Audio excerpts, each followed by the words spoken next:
in Metro 92, right up the block of us. And that is just an example, by the way. Even the choice of coming to Yonkers, the choice of focusing on ER for me and small businesses, the choice to be here on the waterfront, that shows you how this wonderful person is engaging Generation Y values. So much for this informative discussion. We're still waiting for the PowerPoint, but I'm going to turn it over to Nancy. Thank you very much.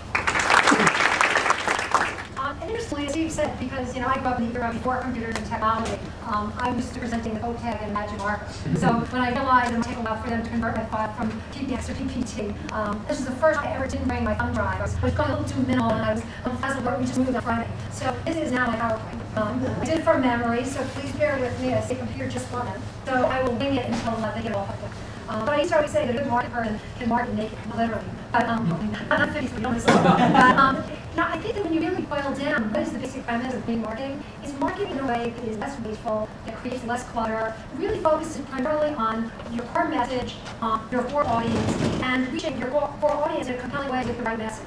And back in prehistoric and medieval times, it wasn't even OTAG or Magic Markers. There was always storytelling.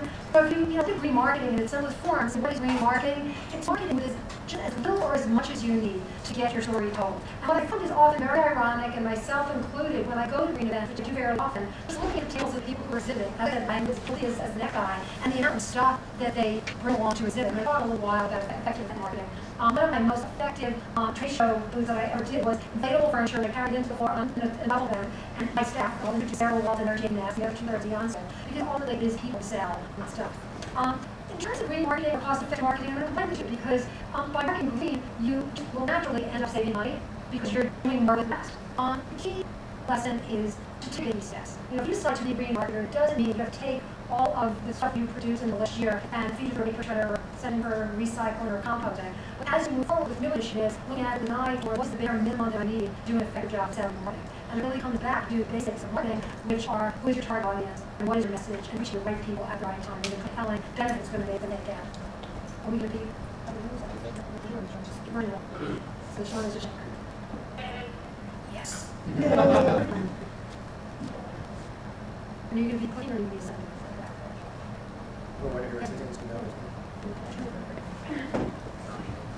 Please, we have about a half an hour, but as talking, if you've got questions, you can raise your hand.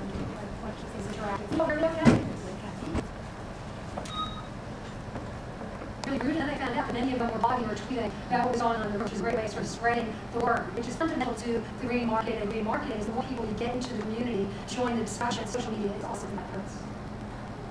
Okay, just a quick poll of the group. How many of you consider yourselves eco-virgin, which is really at the beginning of your green initiative? Light green, just sort of making whatever you can, look at the group. And who really say they are 24/7, 365? Okay. A few people, I'm trying to learn from you as I go.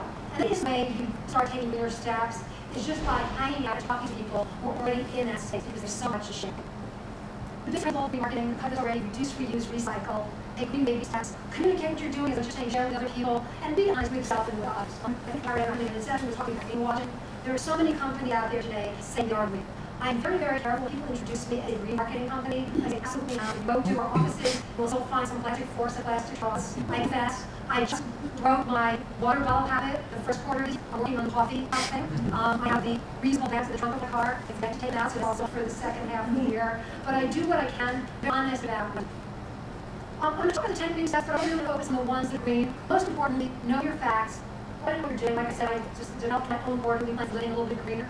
And how you like the impact what you're doing later on. I'm going to give you a link to a really good calculator. I believe on the USB key that's being handed out, all of my tips on the last few slides are on that key, so you don't have to feverishly write all the time.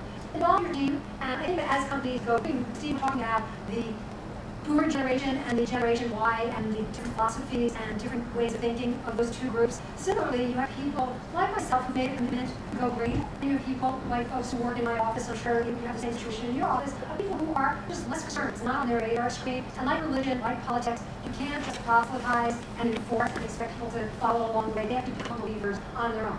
You can set certain policies that made it very clear that I do not want to see plastic bottles in the non-recycle bin.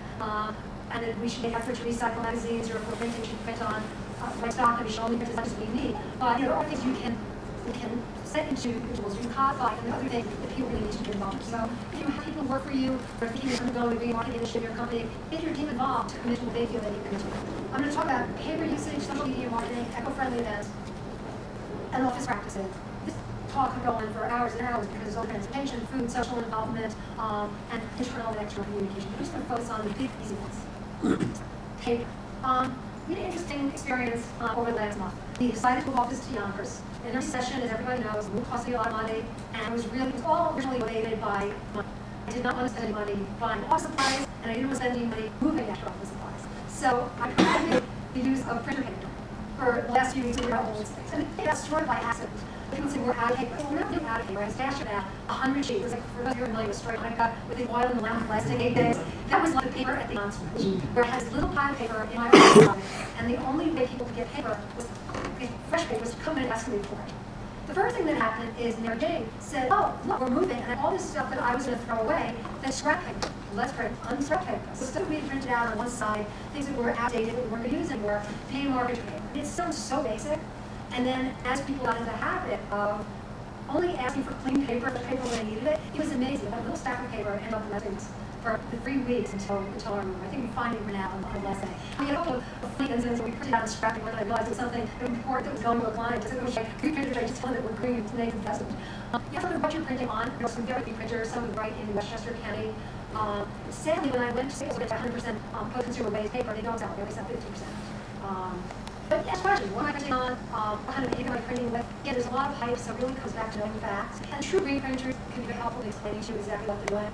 How much paper do you need? How big does the thing need to be that you're developing? We were in 66 a brand new building across the street. And when we were first developing their kit for marketing, our client was really adamant. I mean, 8 by 11 pipe folder with slip sheets because that's what we do in real estate. So let's try something different. Instead, we printed a poster that folded down to the cocktail poster on 100% recycled stock with soy basing.